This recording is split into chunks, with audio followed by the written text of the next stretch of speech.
প্রিয় নবম ও দশম শ্রেণীর শিক্ষার্থীরা, আজকে আমি আলোচনা করব তোমাদের ফিন্যান্স ও ব্যাংকিং এর গুরুত্বপূর্ণ একটি অধ্যায় অর্থের সময় মূল্য নিয়ে। আচ্ছা ভাইয়া, অর্থের সময় মূল্য মানে কি? দেখো, অর্থের সময় মূল্য মানে হচ্ছে কি সময়ের পরিবর্তনের সাথে সাথে এই অর্থের মূল্যের যে টাকার পরিবর্তনটা হয় সেটাই হচ্ছে কি অর্থের সময় মূল্য। আমি একটু সহজভাবে বলি, মনে করো তুমি 100 টাকা নিয়ে এখন যেসব জিনিস নিতে পারবা, আগামী 10 বা 5 বছর পরে তুমি কিন্তু এই 100 টাকা নিয়ে তত জিনিস নিতে পারবা না।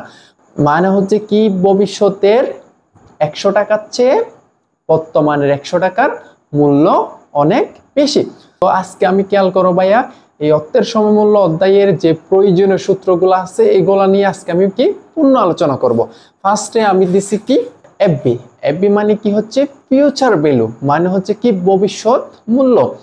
ভবিষ্যৎ মূল্য সূত্র হবে কি পিবি ইন্টু 1 যোগ i whole to the power n. এখন হচ্ছে ভাইয়া পিবি মানে কি? পিবি মানে হচ্ছে ভাইয়া প্রেজেন্ট ভ্যালু, মানে হচ্ছে কি বর্তমান মূল্য। তাহলে আমরা লিখলাম বর্তমান মূল্য। আচ্ছা, এখানে কি আছে 1 যোগ আই। আই মানে হচ্ছে কি সুদের হার, মানে বার্ষিক সুদের হার। তাহলে এখানে আমরা কি লিখতে পারি? সুদের হার। আর এই যে আমাদের উপরে পাওয়ার আকারে যে এনটা আছে, এই এন এর মানেটা কি? এন মানে হচ্ছে কি সময়কাল। এবার আসো হচ্ছে বছরে একাধিকবার চক্রবৃদ্ধি হলে, বছরে যদি একাধিকবার চক্রবৃদ্ধি হয় তাহলে সূত্র হবে কি এফবি ইকুয়াল পিবি ইন্টু 1 যোগ আই বাই এম। মানে ভাইয়া আইটা এম এর সাথে বাঁক আকারে থাকবে আর এন এর সাথে হচ্ছে কি এম গুণ হবে। মানে ভাইয়া দেখো, এই সূত্র আর এই সূত্রের মধ্যে পরিবর্তনটা কি? শুধু এই আই এর নিচে একটা এম আর এন এর পাশে একটা এম। তাহলে এখানে ভাই আমরা নতুন পাইছি কি এম। এই এম এর মানেটা কি? এম মানে হচ্ছে ভাইয়া চক্রবৃদ্ধি সংখ্যা।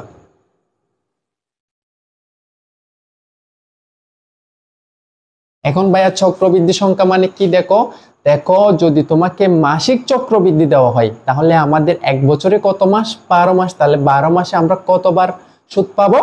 12 বার। মনে করো তোমাকে 3 মাসে করে একবার সুদ দিচ্ছে, তাহলে তুমি বছরে কতবার সুদ পাবা? 3 নামাতা গুণো 4 বার, মানে 3 4 কত? 12। তাহলে আমরা হচ্ছে এক বছর কতবার সুদ পাচ্ছি? 4 বার। মনে করো তোমাকে হচ্ছে অর্ধবার্ষিক সুদ দিচ্ছে, অর্ধবার্ষিক মানে হচ্ছে কি 6 মাস। তাহলে 6 দুগুণে 12, মানে বছরে কতবার? 2 বার সুদ দিচ্ছে, মানে সেই সুদের সংখ্যাই হবে কি এম। এবার আসো ভাইয়া পিবিতে। পিবিতে আমি ওই জায়গায় বলে দিয়েছিলাম কি পিবি মানে কি প্রেজেন্ট ভ্যালু, মানে হচ্ছে কি বর্তমান মূল্য। এবার পিবি সূত্রটা আমরা একটু খেয়াল করে দেখো, এই যে উপরে থাকবে ভাইয়া এফবি, আর মানে ভাগ আকারে থাকবে, এফবির সাথে ভাগ আকারে থাকবে 1 যোগ i whole to the power n. দেখো 1 যোগ i whole to the power n. তোমরা কিন্তু এখন আই মানেও জানো, এন মানে জানো। এই যে আমি এই জায়গায় লিখে দিচ্ছি, আই মানে হচ্ছে সুদের হার আর এন মানে হচ্ছে কি সময়কাল। সেম হচ্ছে ভাইয়া বছরে যদি তোমার বর্তমান মূল্যে একাধিকবার সুদ দেয়, চক্রবৃদ্ধি সুদ দেয়, তাহলে সেম দেখো এই যে এফবি 1 যোগ শুধু আই এর সাথে ভাগ আকারে এম থাকবে আর এন এর সাথে হচ্ছে কি থাকবে? এম থাকবে। আর এম মানে হচ্ছে কি চক্রবৃদ্ধি সংখ্যা। এবার ভাইয়া আমাদের শেষ যে সূত্রটা আছে, দেখো এটা হচ্ছে কি ই এ আর, পূর্ণরূপ কি এফেক্টিভ অ্যানুয়াল রেট, মানে হচ্ছে কি প্রকৃত সুদের হার। প্রকৃত সুদের হার যদি তোমাকে বের করতে হয় তাহলে তোমার কোন সূত্র লাগবে? এই যে ভাইয়া এখানে লিখে দিছি আমি 1 যোগ i by m whole to the power m minus 1, আবার গুণ হবে কত শেষে? 100। এই যে 100টা তোমাদের কি করতে হবে? গুণ করতে হবে। এম মানে ভাইয়া আছে চক্রবৃদ্ধি সংখ্যা। তো ভাইয়া তোমরা যদি তোমাদের এই অর্থের সময় মূল্যের অধ্যায়ের এই 5টা সূত্র যদি ভালোভাবে মুখস্থ করতে পারো, তাইলে এই অধ্যায়ের যত অঙ্ক আছে, যত ধরনের অঙ্ক আছে, তোমরা খুব সহজে অঙ্কগুলা করতে পারবা।